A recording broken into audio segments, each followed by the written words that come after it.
तर नमस्कार मंडळी आज का नाही तुमचं माझ्या छोट्याशा मिनी ब्लॉग मध्ये स्वागत आहे। मंडळी कुणी तर म्हणलंय बरं का, रोजचं आपण केलेलं कष्ट हे पवित्र करण्याची विधी म्हणजे देवपूजा। पहिला देवपूजा करून घे मंडळी। जसं आपण ज्वारी गहू तांदूळ साठवतो तसंच शेतकरी आपल्या गुरांसाठी सुद्धा चारा साठवतो, कारण गुरं म्हणजे शेतकऱ्याची खरी संपत्ती आहे।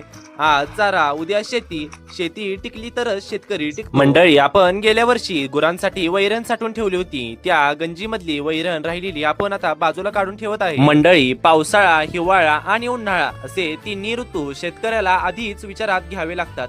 पावसाळ्यात उगवलेली हिरवी वैरण, चारा, कडबा, भुस्सा याचा मोठा साठा करून ठेवावा लागतो, कारण उन्हाळ्यात चाऱ्याची मोठी टंचाई निर्माण होते। जसं आपण आपल्यासाठी धान्य साठवून ठेवतो तसंच गुरांसाठी चारा साठवणे ही शहाणपणाची आणि जबाबदारीची गोष्ट आहे। मंडळी असं म्हणता येईल की जसं माणसाला अन्न जीवनासाठी आवश्यक आहे तसंच गुरांना चारा जीवनदायी आहे। शेतकरी आपल्या कुटुंबासोबत गुरांचीही तितकीच आपुलकीने काळजी घेतो, म्हणून तरच धान्याबरोबर चारा साठवणं ही शेतकऱ्याची जीवनशैली आहे। मंडळी आजचा व्हिडिओ कसा वाटला ते कमेंट बॉक्स मध्ये सांगा, आणि जाताना सबस्क्राईब आणि इंस्टा पेज पण फॉलो करायला विसरू नका।